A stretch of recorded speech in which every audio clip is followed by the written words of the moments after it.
Sometimes YouTube sends me down a rabbit hole that I can't possibly see the bottom of. It's happened with a lot of things that I like, honestly. I'm always drawn to things that are obscure and terrifying, so I end up in a lot of weird little pockets of weirder, littler communities. I found that over time, every community will find a way to the macabre and twisted, whether it's the intention or not. Maybe that's human nature. Who can say? Today, though, I found a small pocket of space within a much larger community. This is what they call Orin Ayo.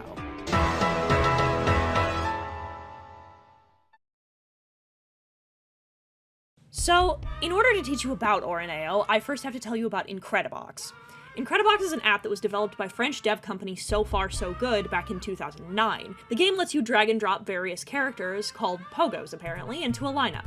They all make some sort of sound, melody, so you can mix and match them to make your own music with your own little acapella gang. I've messed around with the app on my phone a few times before. It's really kind of fun. I enjoyed it a lot, actually. It's an easier tool for someone like me who doesn't have a good ear for music creation. In Incredibox, there's different themes that provide totally different sounds. An example of the defaults that I liked was Alive. I liked it because it had a very Japanese streetwear vibe and some of my favorite colors, predominantly, but I also really liked the overall sound of the music. Naturally, where there's a game with creative freedom, there's a modding scene. And where there's a modding scene, you'll typically find something spooky.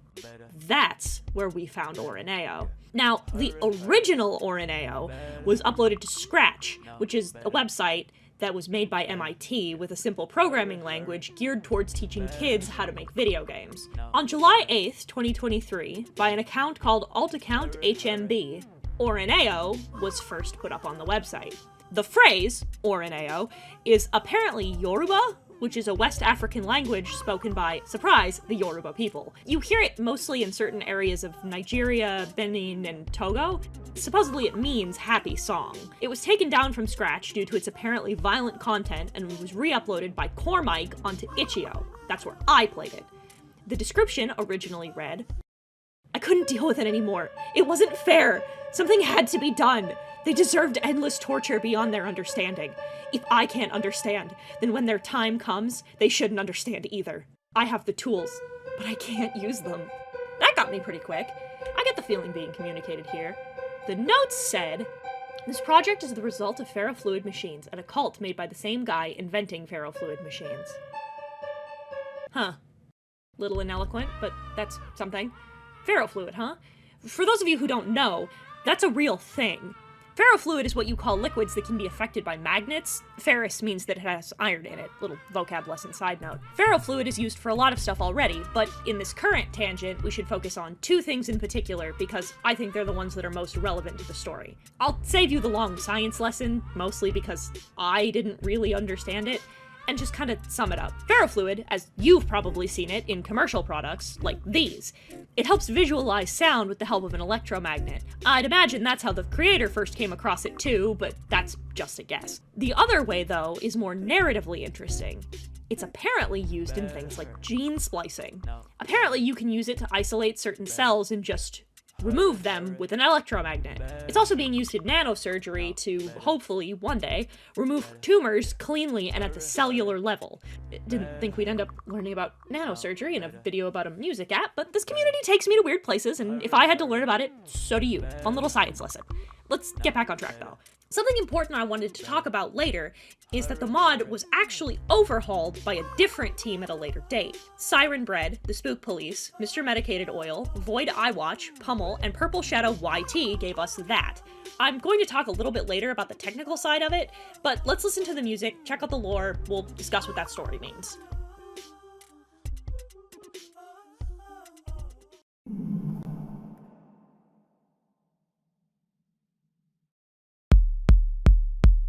Lie or dream. Age, likely 38. Gender, likely male. This is the conceptualization of Redacted's fear after experiencing trauma when encountering a rotting corpse in the ventilation of his best friend's home. He thought it was alive and froze in the same place for 26 hours, waiting for it to snap to life and kill him. His friend was convicted of murder, and he was given therapy, which then resulted in this document being recorded. A crude drawing by the person undergoing therapy was given. Okay, so this one is one of the few that actually kind of gets under my skin. Literally, the others require some sort of physical body or contact with human flesh, which makes the weird sci-fi this is supposed to be feel more consistent. But not this one? I don't know, it's a weird outlier. The other thing about this that really trips me up is that time. 26 hours? He was sitting in a vent for a full day and some change? I think this is this way because the author doesn't have a good time scale for how long shock would actually set in. I'd shorten that significantly. Hart, age 17. Gender, female. Hart was a victim in the apartment fire caused by Kurt. Hart ran out of the building without her arms, bleeding, and her torso on fire. She passed out on the street and almost died, but a bystander had called 111 before many people died. Hart suffered severe vocal damage, and trying to speak caused her to spew blood onto the floor. After being put into an optimal state, she was taken to recovery where she is currently right now. Given the level of damage in the sprite, I'd say more than her torso was on fire. There's also no reason given for her arms to have been missing, which I think is a missed opportunity. I think a lot more could be done with this one in order to make the image a little more visceral and highlight the nature of said injuries. Burning is a very scary and painful thing to experience. The vocal damage as well is a good idea, but the fire would have been the least likely cause. I'd make it the smoke, since the way that most people die isn't from the fire. It's from suffocating on your own burning flesh. Don't know if you knew that, but now you do. Name, unknown. Age, 16 to 20. Gender, male. This was a sculpture donated to a museum. Many people reported hearing muffled screaming coming from the statue. After 6 days of being up in the museum, an investigation was made, and it was found out that it was the top half of a person with a hole drilled into their head and then covered in clay. They were somehow alive, but had died minutes before the investigation. It appeared as if he had died after the clay around the neck broke and the weight of the other clay put on his head snapped his head off. Aw, man, I love Romeo. Maybe I'll talk about it at another point. Listen, I like the spirit here, but the thing to remember is cohesion. This doesn't make a lot of sense in concert with every other thing. I'd make an extension of Akacher's experiment, you'll hear about them later. It ties these things in together a little better, and it doesn't add another weird outlier that doesn't really get brought back up. Like, I don't understand who would have done this. The cult? So is the cult not writing these documents? I thought the cult was writing these documents. That's a little confusing. Also, I don't understand why the age fluctuates. I'd split the difference. Name, redacted. Gender, male. Age, 36. A great friend of redacted. However, they were known to be alcoholic and was once found being mauled by a tiger at a zoo after it had closed. Thankfully, someone who was on the night shift had seen this and shot the tiger. Redacted tried to reassemble their corpse and bring him back to life. Listen, I get it. I saw that the wiki said this was meant to be a funny furry joke and haha, Harambe bit, but I think with a little more effort and a little more brutality, this could have been a really compelling choice. Maulings are, again, a painful and terrifying way to die, but this is just a little too over the top. I'd rein it back, make the kill itself a little more controlled, a little more violent even, personally. And animal cruelty like this is a tough sell, so you really have to have a more distinct purpose for it, other than funny joke.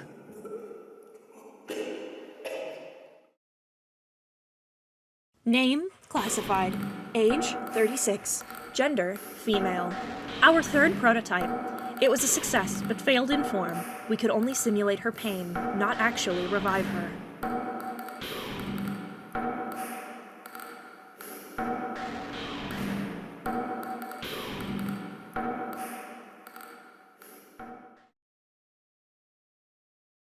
This is where I'm going to take my first real detour and yap for a second. Quite a few of these are too short to really give me anything, but I think I get why. They want them to be punchy, have the spookiest vibe. Having a few of them that are 1 or 2 sentences, they really have to stand out though. The thing is, you want something that implies a lot with only a little. Baby shoes for sale, never worn, has the punch it does because it says a lot with only a few words. There's so much there. You're not you. They look like monsters to you. These are also really good examples. The other thing to consider is that they have a lot of pre-existing context to work from. I think not only can it be done, but that it's done better later on in these recordings. But I think that either the word choice needs to be very carefully considered, or you have to have pre-existing context for the hit to really land. As for the entry itself, I'm going to chalk a lot of this up to being a non-native English speaker or a wonky translation, because it doesn't make a whole lot of sense. Failed in form doesn't really explain why she's a bunch of TVs? I don't know. I feel like you had to give us more for that to work. Ethan, age 19. Gender, male. Ethan Tadpole was a musician with great talent. Unfortunately, he was murdered at the age of 19 via being shot in the eyes with a pistol and then having a tuba dropped onto his face. It appeared that he was murdered by another musician called Lilac, but she was proven innocent a few weeks ago. Ethan is the first real instance where I feel like there's a really cool overarching story here.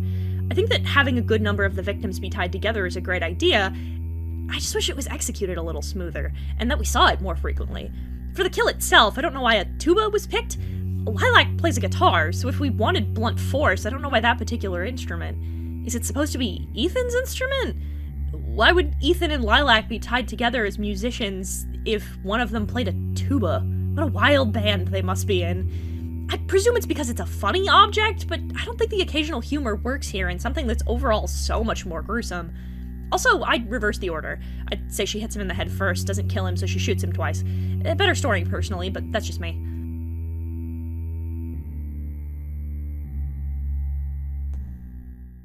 Name, unknown. Age, 18. Gender, female. One of the few cultists we were able to find. Strangely, they had advanced body augmentation curing the AIDS she had.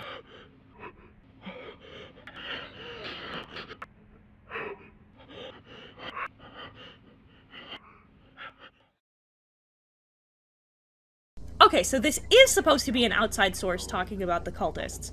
It's, I don't know, a little weird. I feel like these should be internal memos, I guess. That makes a little bit more sense. Also, yeah, we have to talk about this now. The thing about using story elements that people really suffer from is that you really have to be careful about that execution.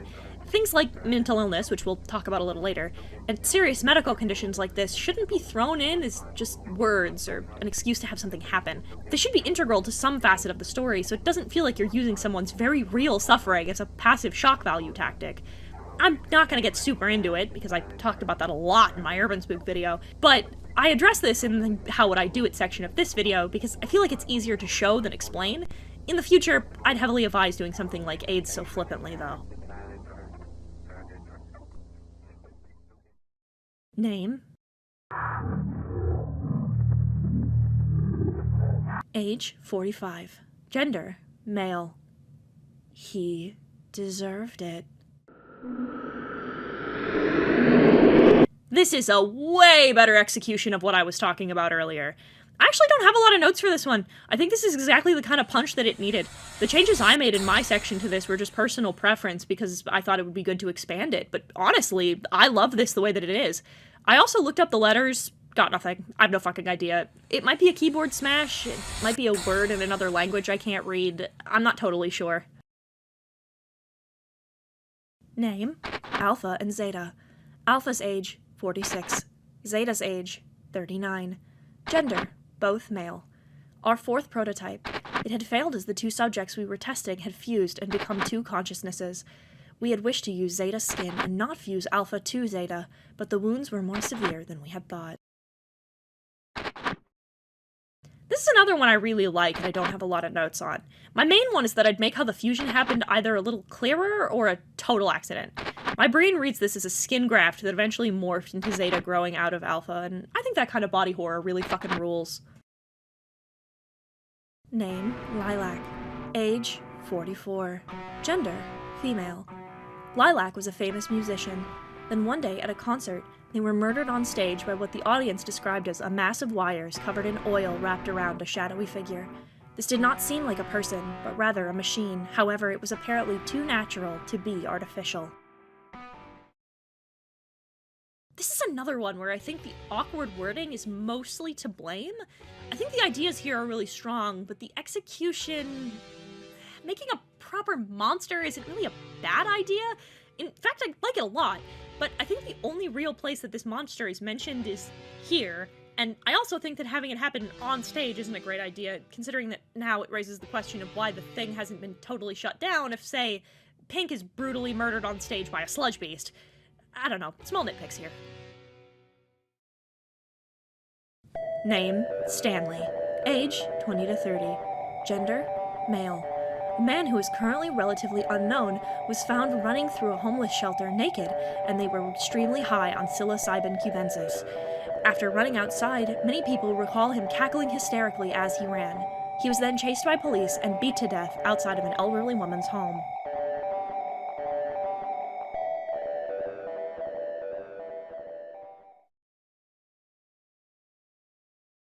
Another case where I think a very serious subject is mentioned but not expanded upon enough for my liking or comfort.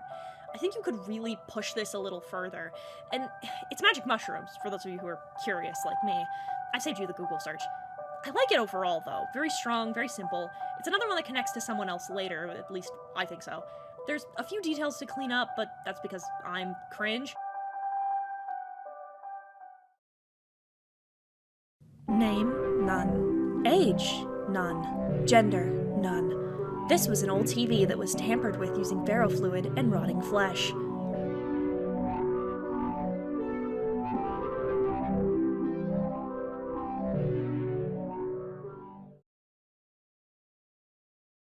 This is another one I think suffers a lot for its lack of expansion. In my version, I tied it to Prototype 3 as branching narrative, and I think it's stronger for it. Since there's only the two that are solely inanimate objects anyway, I'd have leaned into it a little more.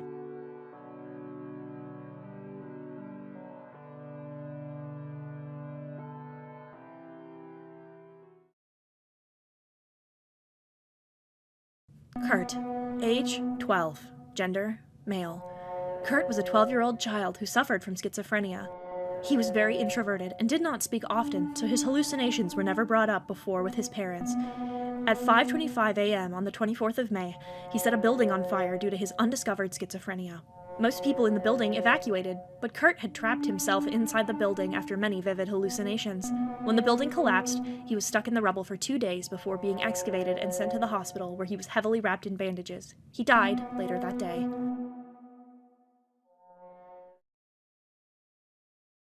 Given what we know later, I think this one is good.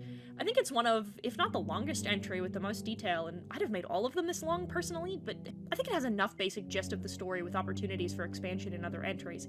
I think I'd have made those expansions clearer here, but again, just me. I think it works just fine. It's a personal thing. It's also a far better use of implementation of an illness. Not perfect by any means, but definitely better. Name: Kratzper, Oregon. Age, 42. Gender, male. Kratzper was our first attempt at mimicking the technology used by the cult to restore to optimal states. He had an extreme injury causing near-death experience. Many of his senses were damaged, but the mimic was very effective.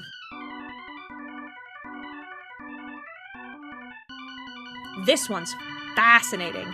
I think Kratz is actually one of my favorites of the original group. It has a lot of weird, unsettling implications. The look is really cool. I'm just overall a fan of a lot of the ideas at play here. Very good.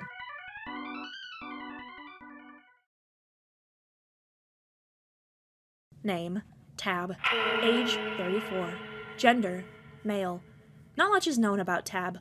All we know is that he works in an office building and has a strange body pigment disorder. Why was I told to write this document? There is also white text that says, "There is nothing wrong with Tab. Stop trying to call him wrong. It is not an alias."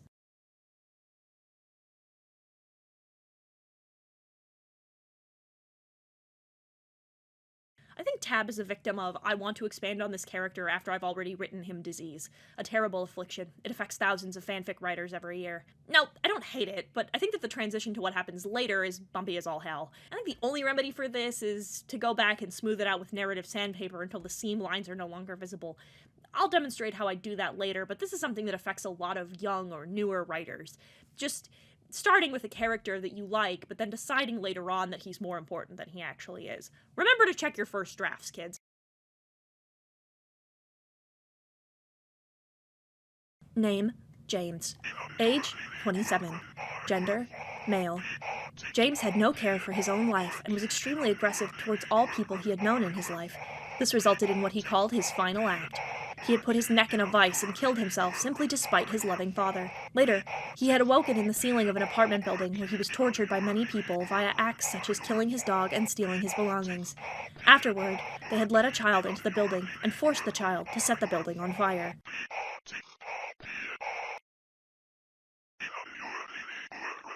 This is where I feel like we're a little unbalanced. Suicide's also a tough sell, and the method is tedious, impossible, and weird. I think the implication is that James is supposed to be the body we found at the beginning, and is supposed to be the impetus for Kurt burning the building down. You'll see. I think the idea of this being where we find out about him is odd, and quite frankly, I think this level of cruelty is absolutely unnecessary. I don't know. This is one of the weakest ones to me.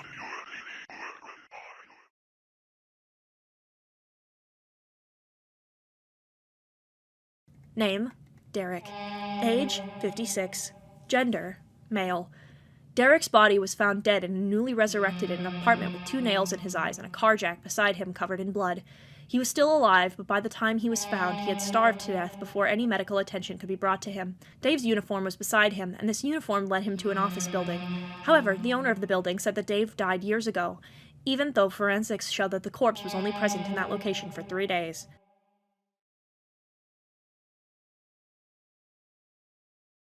I don't hate the basic premise of this, but again, it's a lot of weird methods and details and weird things that don't appear anywhere else, and I just don't think it's very well constructed. But the implication here, for example, is that the nails were hammered in with the car jack? Why? I get the idea of trying to have cool deaths that stand out, but I feel like stuff like this is really overly complicated and clunky. It gives the implication of, like, an old-school Final Destination kill, and I'm not really fond of that. I think it's unfortunately way too much.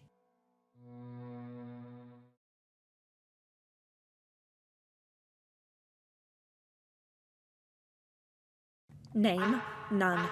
Age, 6. Gender, female. Our final experiment. It was a 100% success as the duck became immortal after using feral fluid and could be easily tortured. I don't know why the duck is here. Why is the fucking duck here? On God, I think it's the comedy elements that make this feel wildly out of place. I don't get it. This is insane. I'd cut it entirely. Why? Why is there a duck here? The narrative here is absolutely deranged. I have no more thoughts about the duck. A duck walked up to a lemonade stand and he said to the man, "Run in the stand." Name, Koski. Age, 28. Gender, female. Koski was a YouTuber who explored the genre of 3 a.m. horror with a twist. Obviously, there wasn't such a thing as an uwu cult, so she hired actors. Her depiction of a cult was very offensive, and we had killed her to repay the mockery. She was revived, however, and sent back to society, where she later deleted her channel and went to therapy for 17 years.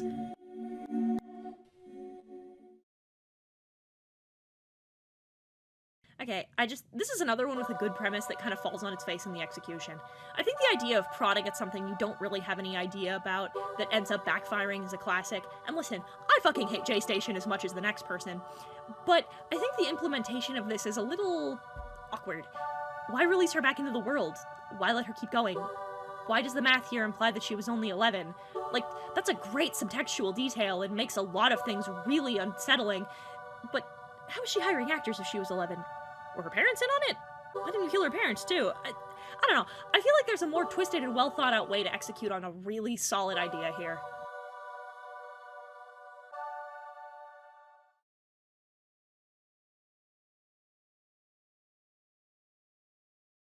Name, Andrew. Age, 57. Gender, male. Andrew was reported missing for 26 days until he was found at the bottom of a lake, dead and high on drugs. Not much else is known about him.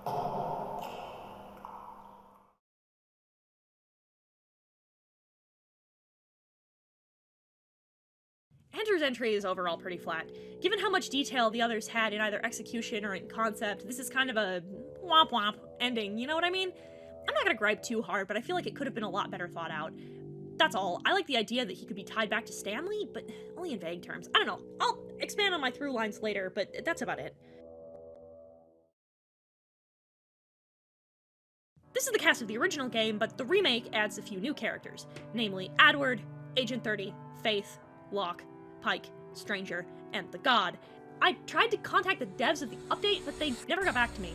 So I don't know how much they have to do with the original, or what the newer version would have changed story-wise. For now, I'm gonna leave them out of my further discussions, mostly because I don't want to make assumptions when I'm already in the middle of my weird headcanon zone. But for what I know, this is just someone who wanted to expand on something else for fun, and thought it could use a little bit more vocal differentiation. The format works really well for something like this. I think that using data entries for this is a great choice, but the language in it doesn't really reflect that. The thing about these data entries is that they're written in two different tones of voice. In some, there's only facts, a simple retelling of events, dry, clinical. In others, they're weirdly casual and include a little too much editorializing for my liking. I think having a singular, consistent voice would really help a lot in the execution of this story. Take something like SCP entries, for example. Part of the reason that the Foundation succeeds in its execution is its unity of overall tone. Editorializing is limited, and when it is present, it's only in its own specific part of the entries.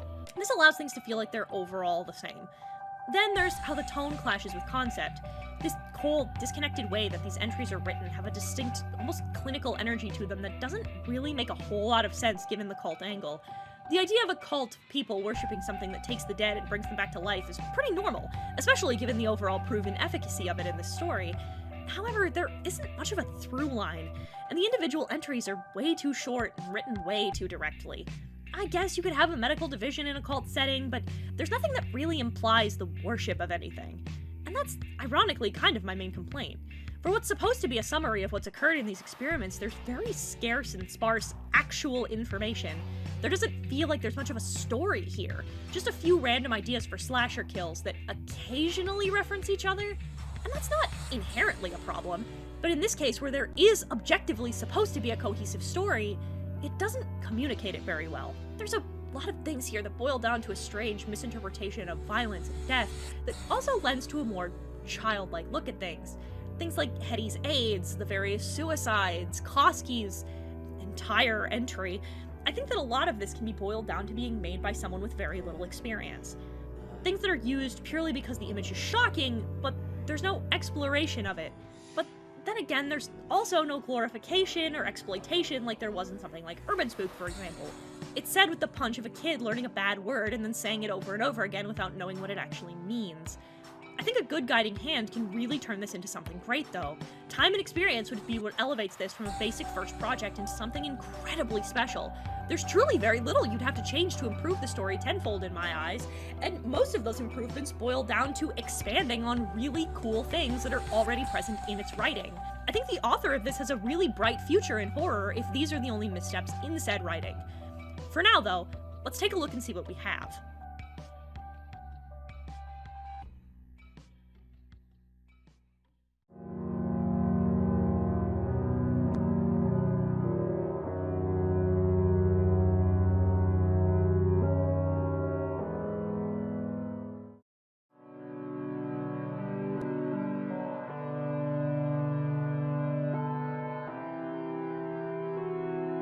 So, before we get to what I think is happening in the overall story, I want to bring up two things that I think are very important to the overall discussion of the original Orin Ayo: sequels and spin-offs. A sequel to Orin Ayo, Breakthrough, was published by the same developer October 27th of the same year. That's 3 months after the first. Given the amount of assets needed to make an Incredibox mod and how good the art assets of this look, the turnaround time is really impressive, at least to me. It continues the overall theme, and I was intending to put a discussion of it here, but I think I want to focus on just the original mod for now. Maybe if you're desperate wailing for a follow-up harmonizes just right, I'll talk about it another day. I also heard that there was supposed to be a third story that hasn't been released yet. Whether it's taking some time, or they dropped it, I don't know. That's just what I heard. I think that's a great idea, though. This universe that's being created is incredibly flexible and allows for some really great experimentation. Like I said earlier, having a start like this is really great for this developer, and I think that keeping their fun little playground around until they have no more ideas would be great for their development as not only a game dev, but as a writer as well. Next, I want to talk about the spin-offs a little bit. I don't talk about this too much in my intro, but the series that Orin Ayo is a part of is called Tragibox. Not a bad title, honestly. There's a few games in this series that seem to be connected to said universe. Udayat, Alan, Slaughter, Vanilla, Evacuate, Tragic, Breakout, Corruptbox, Rewounded, Joy. There's so many people who want to play around in the universe that HBM created. And I think that's great. A niche, comfortable fandom who have a lot of fun remixing and playing with building blocks they were given with the ability to grow and change with the creator. People collaborating to make a really cool premise even better. I think stuff like this is a great first horror explanation for young people who don't really have a lot of contact with horror as a whole, but who really want to learn and grow in that space. People collaborating with each other to make a cool premise even better is just always great, and I'm proud to see such a cool community doing great things. Here's hoping that there isn't shit tons of community drama that I've not heard about in my research because I don't run in these circles filled with children. I simply don't want to know. Let me live in ignorance and believe that we are all holding hands together and jumping into the abyss of creating good horror content together. As for what I think is going on here with this story now, well, I think that most of these are just vignettes, so let me pull those aside for a moment. The ones that I think have no ties to anything else are Bailey, the statue, Hetty, Akature, David, and Koski. As of now, I can't think of anything meaningful that ties them to the rest of the story, other than the cult acquiring them. There's things I can use to tie them to the rest of the narrative, which I'll be doing later in my rewrites, but for now, I think they're just missed opportunities and kind of one-offs that don't really bring each other to another group. Now, I don't think the rest of the cast tie directly into one another, but I think a few members have reoccurring characters. I'll call those groups the Addicts, the Band, the Apartment, the Prototypes, and the Cult, just for cleaner categorization. The Addicts, I think, are composed of Stanley, Andrew, and Hugh. There's a through line here of some kind of addiction that ends up killing all three of them. My money is on that the redacted friend in Hugh's entry referring specifically to Andrew. My pet theory is that this moment that Andrew, Hugh, and Stanley are all from the same shelter. Andrew is the supplier who is supplying the other two means with their addictions that resulted in their respective deaths. Hugh getting drunk and falling into the tiger pit, Stanley getting beaten to death. Ashamed of himself, unable to live with watching his two friends die, Andrew drowns himself in the lake. I don't think there's too much of a strong story here, and a lot of this connective tissue is shit I'm just making up on the fly, but I don't know, I think that's a good story, don't you? Next is the Band. That's just Ethan and Lilac. It's pretty explicitly stated that Lilac murdered Ethan jealous of his talent. Blunt force trauma is a hell of a way to go, though. And that's really interesting. If you beat somebody to death, you have to really hate them because, boy howdy, you have to be hitting them for a long time. The more interesting thing is the monster that killed Lilac. It's a personal theory. I think that if fear manifested a creature like Harry, maybe rage manifested something out of Ethan that attacked and killed her on stage? Maybe. I don't know. I'm getting a little floppy, but I like it. I think the Apartment has the most connective tissue. Instead of listing out the characters for this one, I'll tell you what I think the sequence of events are. I think James is the beginning of the story. Committed suicide, hidden away in the ceiling of his apartment. He's then found by a random friend. That friend's memory of that moment later becomes Harry, the dreaming. The sound of James's horrible suffering becomes the suffering of Kurt, who is then the only one who can hear the sounds of him wailing in the walls as he suffers. He panics. He's afraid. He burns the building down. And finally, there's poor Hetty, just killed in the crossfire. A totally innocent life lost. The Apartment is the most favorite in all of the group. It has the most interesting tragedy and is one of the things that made me really perk up. I think it's a great set piece, and I think with a little bit more direct connective tissue, it has the possibility to be something really, really cool. After that's the Prototypes. They're labeled in a particular order, so let's talk about these. I think Kratz is meant to be the first. They say first attempt, and, well, there's no label for a first or even a second prototype. That's something I fucking checked, by the way. I burned through this whole thing twice because I was convinced that there had to have been a second prototype that I missed. There wasn't. They kinda just brushed past it. This is a through line I'll deal with later, but we'll keep going. Kratz is the first attempt to mimic the way a person used to be. He's dead, though. Someone who was close to death and then brought back instead of being all the way gone. Like I said, there's no second prototype, so we'll move on to the third. Before that, I do want to talk about that gap, though. I think the overall practice is interesting. Going from mimicking, a little gap, and then a failure to make a form leaves actually a surprising mystery here. Now we have to go back and talk about the third prototype. A success, but failing in form. Simulating pain, but not coming back. In one of the versions, it also insinuates that she's not physical, and never was. If I had to pick something to go in that gap, I think it's Akature that led to the third, but I don't know. I'm just kind of letting this go for now. Another attempt to put a person in another person is AZTF, and that's our fourth. It seems like it was an accident, but there's something interesting in the choice of words here. The wounds were more severe than we thought. I wonder if the idea here is that it really was a skin graft to save his life that brought a horrible body horror moment where they became two people. showing that the process by which those things are made really does hold a consciousness and a form attachment. Interesting. The final experiment is... the fucking... So it looks like animal testing was the most efficient. It's that thought about being tortured that interests me, though. I think eventually leads into our final segment because, I'm gonna be real with you, I really don't want to talk about the lore implications of that fucking duck. Finally, our two cult members, Dave and Doug. Here's the thing. I only know that Dave is relevant to the whole thing because of research into Breakthrough, and there's that, and Dave is the head of the whole organization. I don't know. There's not too much there. Doug seems to have some particular tie to someone, and given who's writing the documents, I think that person's Dave. What their connection is, how angry they are at one another, why they're angry at one another, I don't fucking know. I'm tying things together, but they seem to be the only two that are directly connected to one another. I don't know. Overall, I think the story's really well put together, but needs more connective tissue. At least between its own stories, let alone between vignettes. And that's something I aim to fix with my Orin Ayo.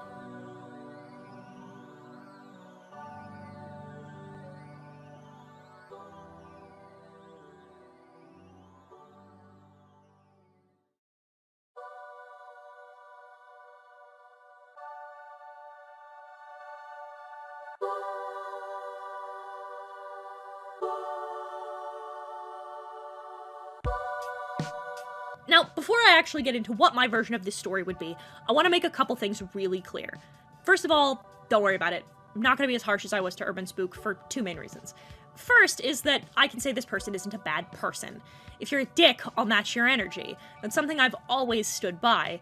And from what I can tell, HMB is a fairly normal individual. And the other is the more prominent reason, and namely, I don't know whether or not this person's a kid.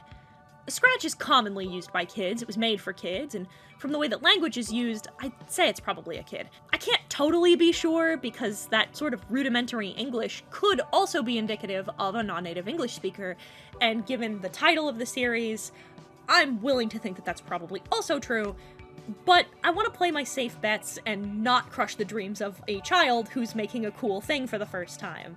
I'm not gonna punch down, especially when there's a lot of genuinely good work here. I wanted to make these sections for things where I talk negatively about something because personally, I think it's all well and good to say where something fails, but the overall positive critique thing to do is to show where it could be better. Personally, I'm not very good at teaching. I never have been, it's why I don't do it. So, I'm just gonna show you what I think those changes would be, mainly because I, like everyone else in this community, was really affected by this story and think you could do something really fucking sick with it. So here's me, doing what I think is fucking sick with it. Subject, the dreaming. Name, redacted. Age, redacted. Gender, male. Report was filed on date and time that a body had been discovered in the ventilation of redacted apartments by name and place. A friend of the victim. Name had assumed that his friend was alive and attempted to remove the body, discovering that his friend had passed only after it had been taken from the vent. He waited about 2 hours before leaving the building and calling police. Our agents intercepted law enforcement and claimed the body before their arrival. Redacted was brought to custody and convicted of murder. The dream has been showing signs of instability since reactivation, though. We believe that exposure to a third party's emotional instability during early hours of decay has caused this reaction. It's been seen attempting to speak, but only sputtering as its oral soft tissue has long since rotted away. Researchers believe it is asking for help. Such requests are to be disregarded. Subject, the charred. Name, Hart Heil. Age, 17. Gender, female. Agents were sent in the aftermath of the Echo's acquisition to assure that no evidence of interference could be recovered by law enforcement.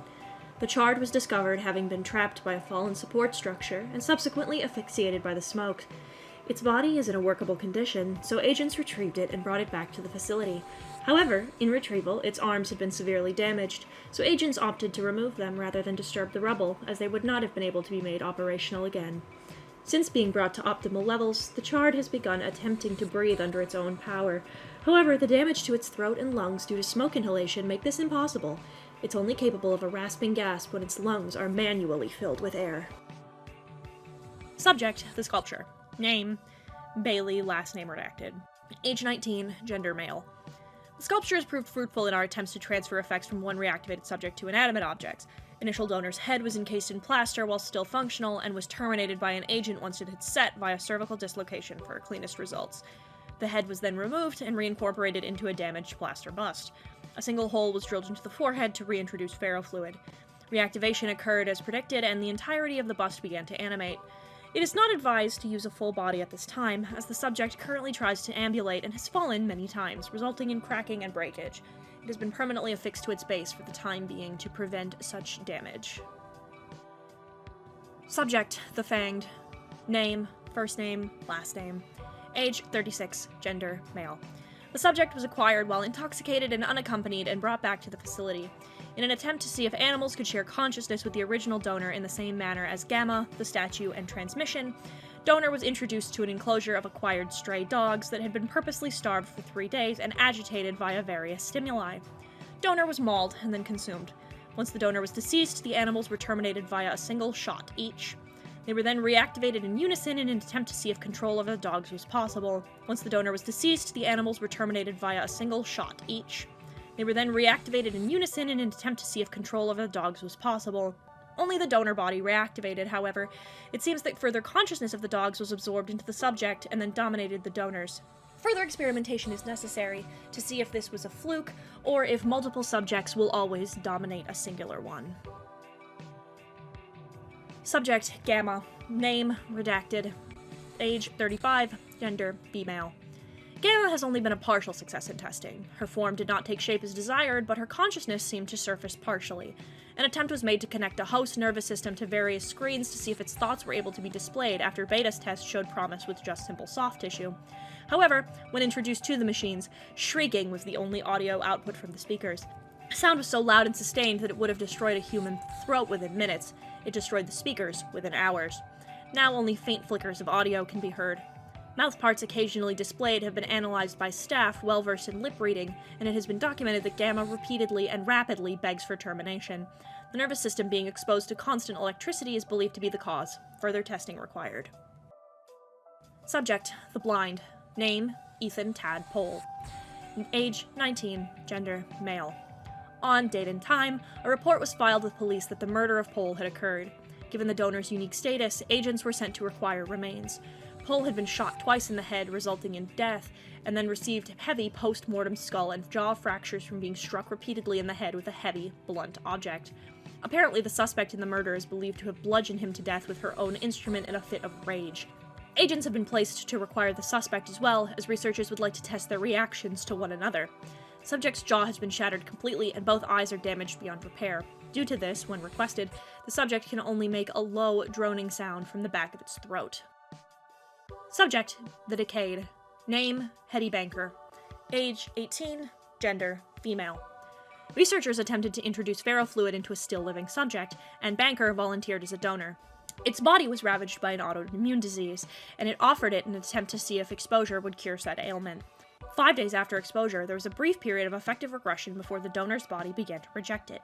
7 days after exposure, the donor's immune system completely shut down, leaving only the ferrofluid as defense.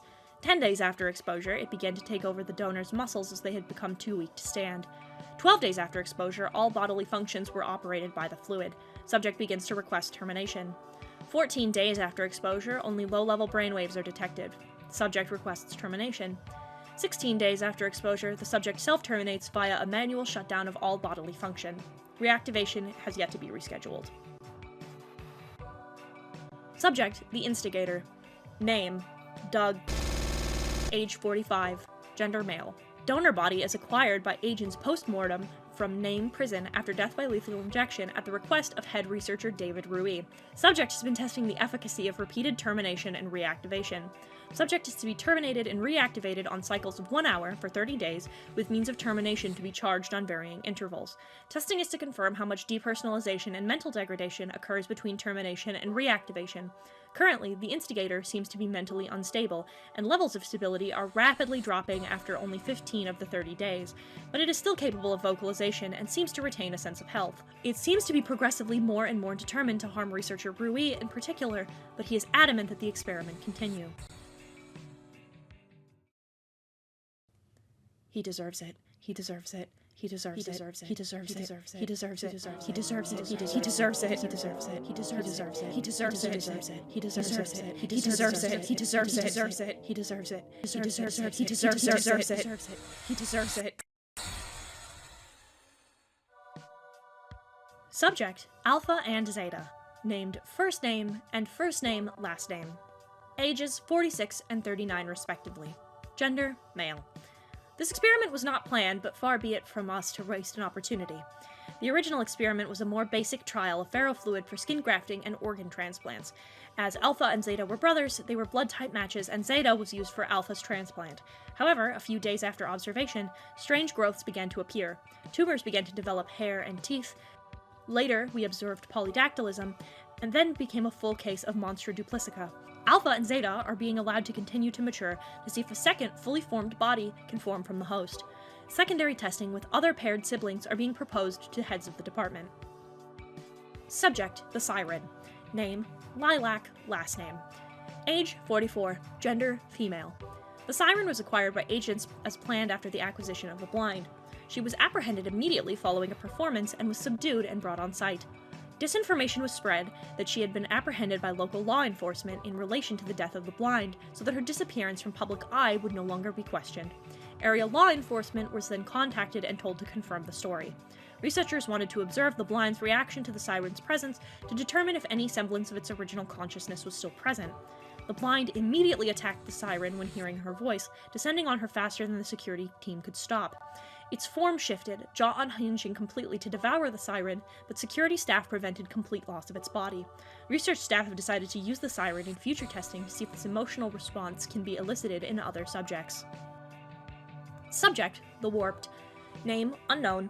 Age: 25. Gender: male. The donor was an unhoused man who was under the effects of psilocybin cubensis, who had been found by law enforcement running around naked in one of the local shelters. Officers were called when it was cackling and screaming nonsense as the residents began to fear for their safety. An officer on the scene tased and then attempted to subdue the suspect, but ended up terminating him in the process. A request was made to agents to have his body donated to the research team in an attempt to cover up this mistake, and acquisitions agents agreed on the condition of information regarding the Siren being disseminated as requested. Testing begins in 2 weeks.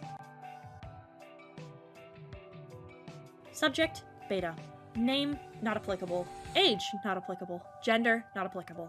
Following successful testing in using ferrofluid to transmit and display brainwaves, Beta was constructed as a means of projecting human consciousness. An older model CRT was disassembled and then outfitted with a reactivation device and an unused donor heart. Upon reactivation, Beta began displaying various short, simple messages. Complex sentence structure seemed impossible given the current tissue sample used, however, messages relating to basic emotional responses were demonstrated and measured. A level of perception seemed to be present, and when researchers reopened Beta to see what had caused this response, the tissue and fluid had completely grown to the inside of Beta's original casing, forming rudimentary organs and new tissue. Beta began also displaying signs of great distress upon being opened, flashing red and white signals researchers now associate as a display of pain. Subject: the Whispered. Name: Kurt, redacted. Age: 12. Gender: male. Upon acquisition of subject's medical records, it was diagnosed with schizoaffective symptoms such as intense paranoia and auditory hallucinations. The subject frequently described hearing voices begging for either mercy or violence from him, as though he were the one causing harm. His parents examined and spoke with neighbors of redacted apartments, but nobody was in any sort of danger or distress. Research staff now know that the voices the Whispered were hearing were both the pleas of the dream and the rage of the hanged. The subject is believed to be the culprit of the fire that destroyed the redacted apartments, resulting in the acquisition of several subjects. The Whispered was acquired after agents recovered the body during a sweep of the rubble. It is showing great distress when put into proximity of the dream and the hanged. Continued experimentations, such as with the Siren and the Blind, are to be conducted. Subject: the Mimic. Name: Kratz Purr. Age: 42. Gender: male. Subject was a failed first attempt at consciousness replacement that was then repurposed for another set of testing. The donor's body was lobotomized in an attempt to see if ferrofluid resonance with brainwaves could create a copy of a secondary source's consciousness. The mimic could no longer ambulate or verbalize without the assistance of a speech device, and did not respond to external stimuli. Researchers were planning to neutralize the subject until it began to mimic researchers' thoughts verbatim without input. This was then tested on other incapacitated subjects, and results were consistent. The mimic is being utilized in communication and conveyance from other subjects no longer capable of verbal communication. Subject: the hanged. Name: James, last name. Age: 27, gender: male. Subject was acquired by agents in the sweep of the rubble after the redacted apartment fire. After an autopsy, it was determined that the donor body was terminated before the fire had taken place via a self-inflicted cervical dislocation, presumably from hanging. Before death, the subject was described as being misanthropic and antisocial, having been declared missing weeks before the fire. Further examination of the host's body found many indications of sustained violence and poorly treated injuries. Upon reactivation, the hanged immediately retreated into the unsecured ceiling tiles, where it has remained ever since.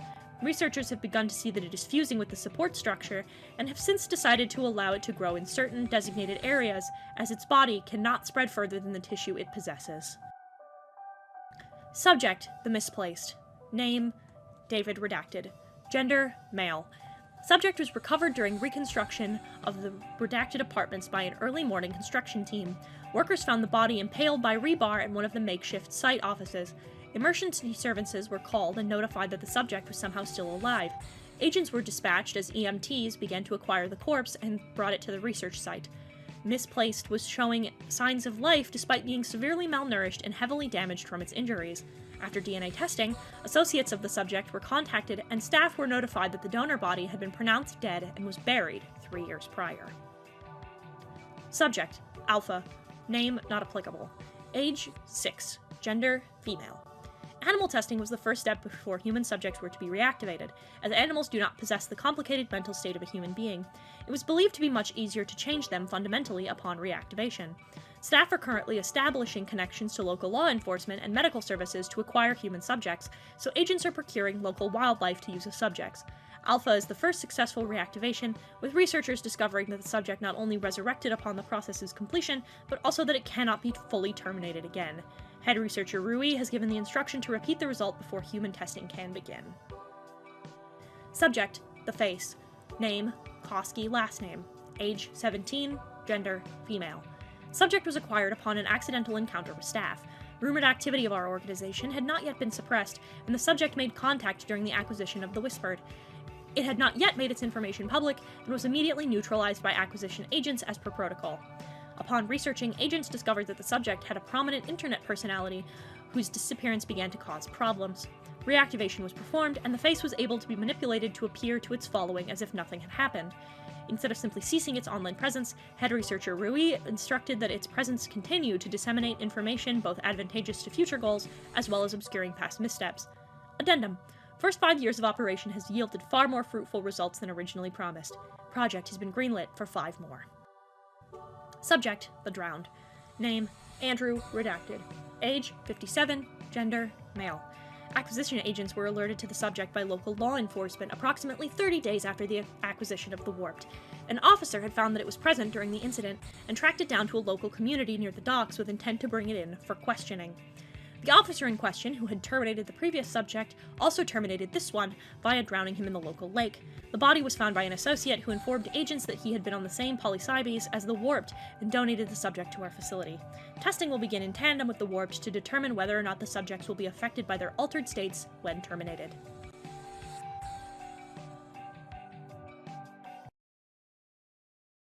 Name: David Rui.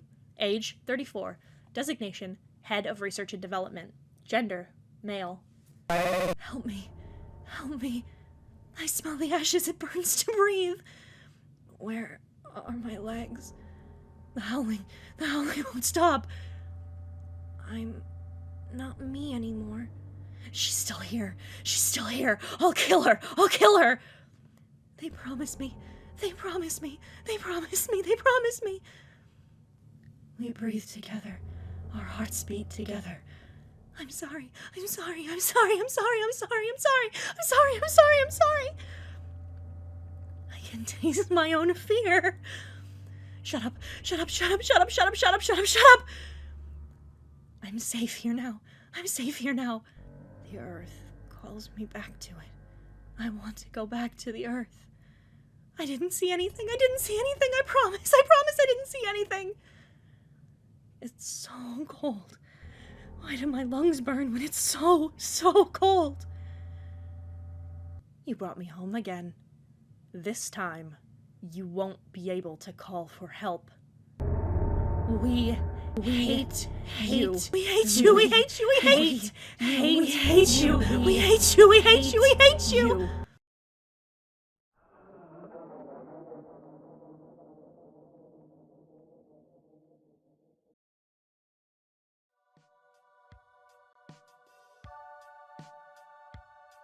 Overall, I think if my main complaint of this thing is that it needs more to feel satisfying, then I can hardly call it a bad thing, you know? I know I went a lot more extensive on my rewrite this time, but ultimately it was because not only did I not know how to convey what more felt like without showing you how I do it, but I was inspired by this project to really push my creative lenses as well. Whether or not you like it's up to you, but I'm fairly proud of what I did here. I think the creator of this has a really promising future, and like I said before, if you really want me to, I can dive into what I think some of the spin-offs and sequels are another time. This was a fascinating trip into something so very different from me, and I hope all of you got something out of it as well. Thank you so much for joining me in this dive into music and madness, and next time, we'll be talking about something a little more frustrating. Goodbye!